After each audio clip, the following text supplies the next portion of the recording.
If you've been scrolling Netflix for 30 minutes and still can't pick a show, this video will save your night. Here are my top 10 Netflix show recommendations. Number 1.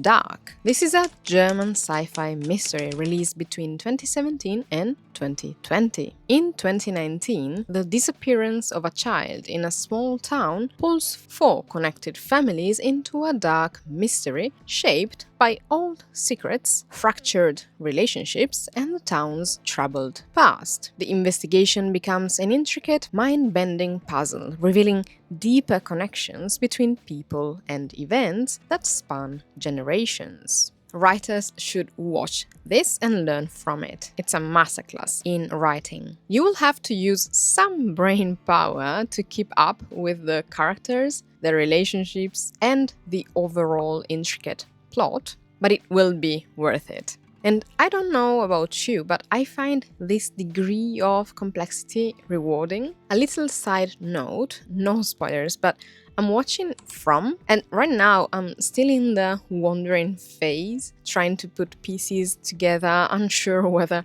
in the next episode a big reveal will turn my hypothesis upside down or not. But I find From more frustrating than Dark. I'm pretty sure the writing plays a role because I find myself thinking over and over again that I'm tired of the same dialogues, or I feel like the show is dragging a bit. Am I the only one? However, I never thought this while watching Dark. It kept me guessing while slowly giving answers and allowing me to understand the plot with pure satisfaction, episode after episode. The only reason why you would want to avoid Dark is because of its intense themes. It can be brutal at times. Now that you've been warned, go watch the best show on Netflix, and definitely one of the best TV series ever made. And if you don't mind watching German TV shows, I have a whole video about German recommendations only. Number 2.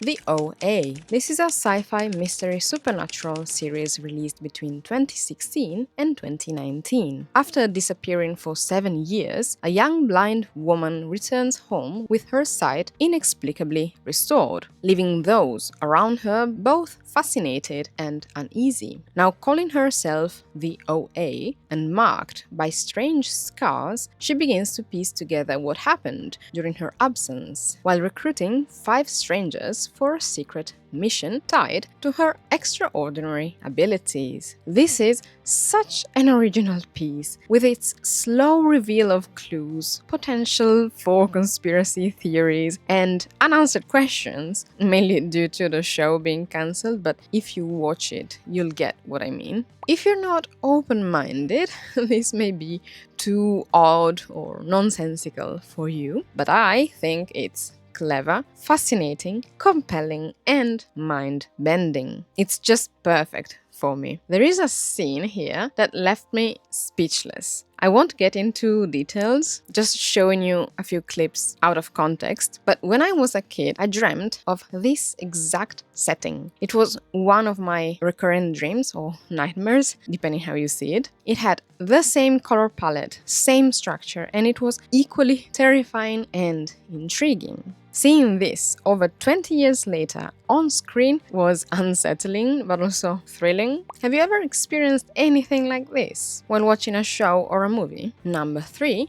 Arcane. This is an adult animated steampunk action-adventure series released between 2021 and 2024 based on the video game League of Legends. Amid the stark contrast between a wealthy utopian city and its oppressed underground counterpart, 2 sisters find themselves on rival sides of a conflict driven by magical technology and clashing beliefs. Their bond fractures as they are drawn deeper into a rising war shaped by power, innovation, and resistance, revealing how each becomes a champion shaped by their contrasting worlds. In my humble opinion, the best animated show currently on Netflix is Pantheon, except it's by AMC+, but Arcane is a close second, even more pleasing to the eye. I was late to the game because I watched both seasons the same year, so I didn't have to wait too long until they released the final season. And I found difficult following the plot at the beginning because unless you know the lore behind League of Legends and a little bit of world building maybe, you might struggle, but maybe not. I really don't know, but it took me a while and I remember thoroughly enjoying the score as well. It's still a dark show. As I said, it's adult animation, but it's so unique and so different from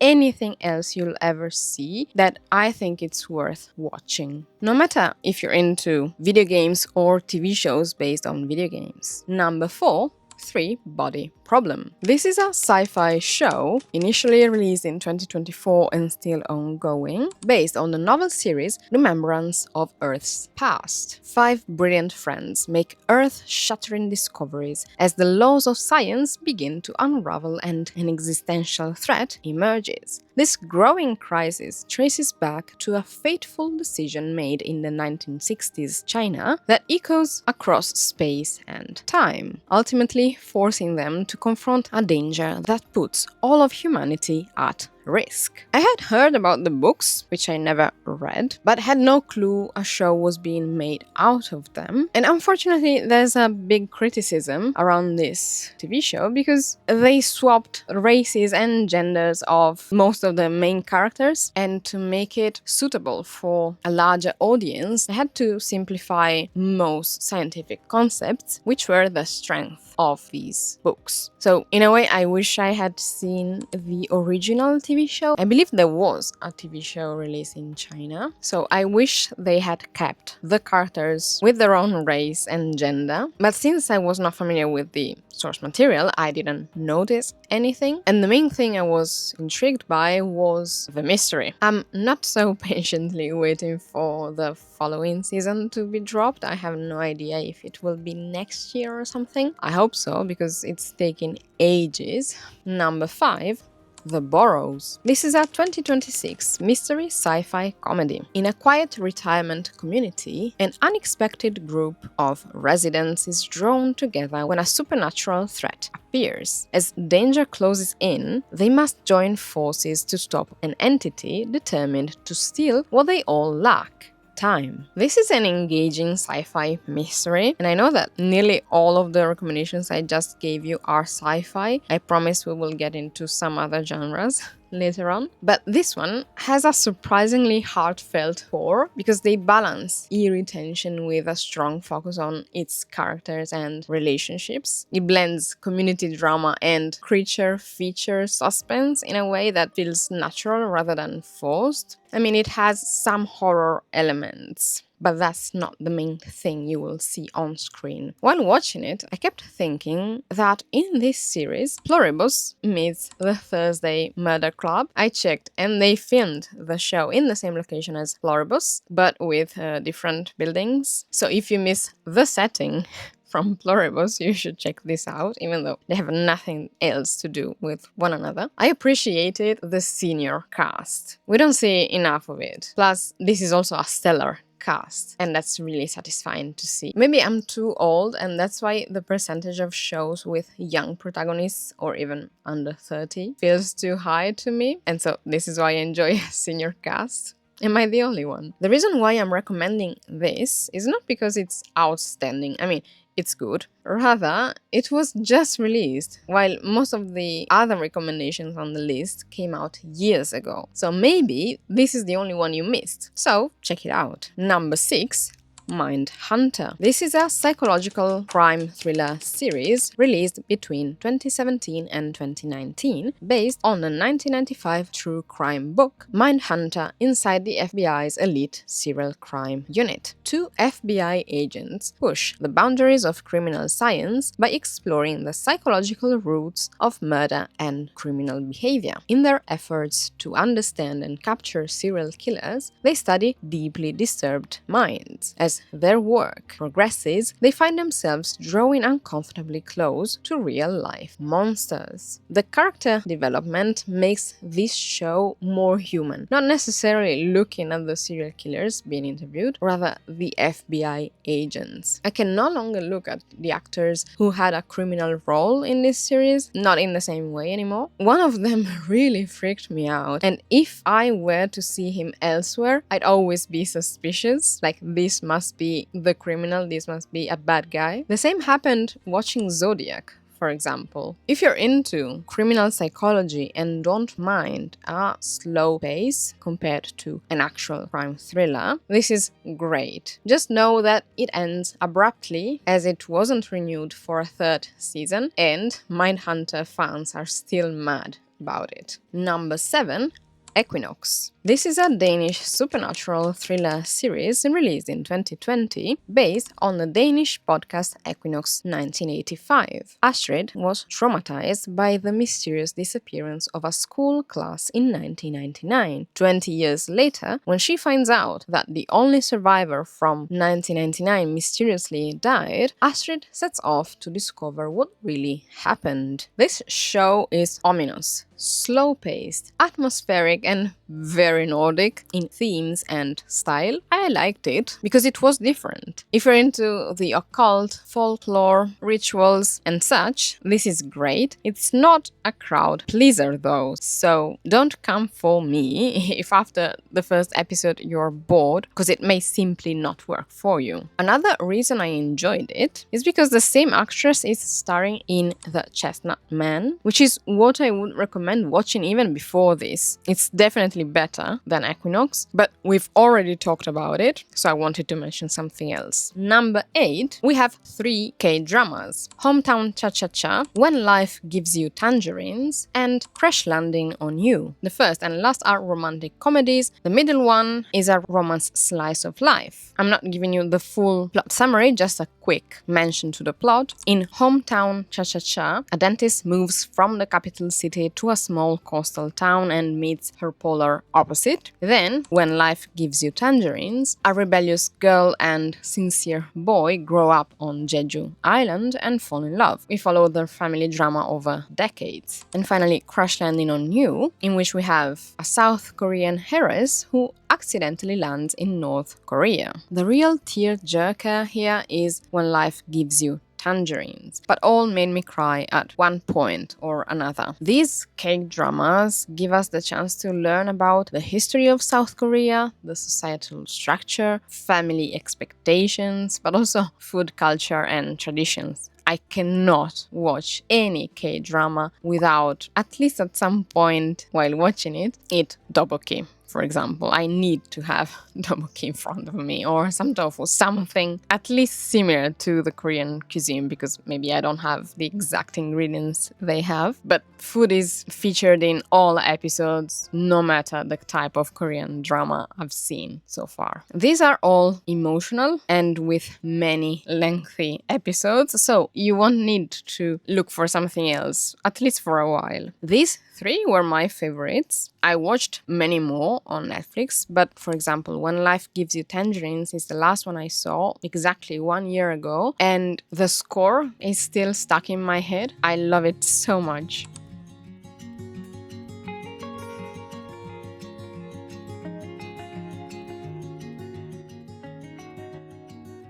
Number 9, almost anything based on Harlan Coben's novels. These are crime mystery thrillers, and you pick the one you prefer or you watch them all. For example, my favorites are the ones based in UK, so these are the ones I would recommend: Safe, Runaway, Missing You, Fool Me Once, Stay Close. In no particular order. I prefer the miniseries that are set in the UK, which I believe are British productions, but there are some South American and Polish ones too, if you're really into Harlan Coben and you want to see them all. The main features are thrilling plots with plot twists and flawed characters set in modern-day UK, while the books are set in the US. But a crime mystery thriller set in the UK, I mean, you cannot go wrong with it. These stories perfectly fit the miniseries format with 6 or 8 episodes that Netflix loves so much. So you can pick them for a weekend watch, or if you want closure without having to wait for years, for example. Which one is your favorite? Number 10. The Sandman. This is a fantasy drama supernatural horror series released between 2022 and 2025 based on the comic books published by DC Comics. After breaking free from a century of imprisonment by a mortal wizard, the cosmic ruler of the Dream Realm sets out across worlds and eras to recover his stolen artifacts. In doing so, he works to restore balance after the disorder left in his absence. This is visually stunning. I was impressed by the masterful world building. It was unlike anything I had ever seen before. Totally unexpected, especially if, like me, you're not familiar with the source material and you go into it without knowing a single thing. There was one episode in the first season that I couldn't really watch, like a full-on splatter horror or something. Maybe now I could, but it was way too much. But I remember seeing the reviews of others who were watching it at the same time, just as it was released, and they were all saying that was the best episode. So if you're into horror, that's for you. One of my favorite things, and why I made at least one full video about the Sandman, but I've been talking about it here and there, because one of the best things is the delicate portrayal of Morpheus. You can tell a lot from his eyes alone. I also loved the relationship he had with his sister, not saying anything else about it. And if you miss a proper ending that gives you time to mourn the ending of a series, this is the best example I've seen in a while, because they had to cancel this show, I think, while they were still filming the second season, so they had time to adjust or something like that, or in between the first and the second season. So they knew it was going to be cancelled and they had to make some changes, and I think they did a really good job, not knowing the source material myself. But it's a perfect story. If you're anything like me, you will deeply love the characters, especially Dream himself. And please give more roles to this actor because he is incredible. I put the Sandman at the bottom of the list, even though I would put it at the top or almost at the top, because I love it in a way I cannot explain. But that's because of the controversies. So I don't want to promote an author who did what he allegedly did. So we're not talking about that, but I do understand that some of you may not want to watch the Sandman precisely not to support the author of the source material. I get it. I had started watching the first season long before even knowing who the author was. Honestly, I had no clue who that was. And my problem is that if I fall in love with characters, a story, a world, so the world building, as I said, is astonishing, is exactly what I look for in a fantasy supernatural show. If you have this problem, you really cannot stop watching it. You need to find out how it ends. So that's my reason. I know it's not a good justification for some of you, but I'm being honest. I have many more Netflix recommendations. Actually, some of the best shows I've watched on the platform are not even on this list, because when I was prepping for this video, I realized I have so many that are, for example, great, but only the first season is amazing, or that have been cancelled. As you saw, multiple series here on this list were cancelled, but there are so many more that are worth watching despite being cancelled that I think I will make separate videos just for those. If you're into miniseries specifically, because Netflix does a lot of miniseries well, for example, the Harlan Coben ones and so on, I made a whole video about that. Feel free to check it out. And now, give me your Netflix recommendations, possibly in a different genre, because, I love sci-fi, as you can tell, and mystery thrillers, for example. If you have anything else, I don't know, in fantasy, or even comedies that are not easy to enjoy for me, I struggle finding the ones that work for me. But do let me know which are your absolute best, the ones that are at the top of your personal list, or even the ones that you rewatch happily. And now that you watched this, check out the video on the screen. Don't forget to hit the notification bell so you won't miss my upcoming videos. Thank you so much for watching, and I will see you in the next one.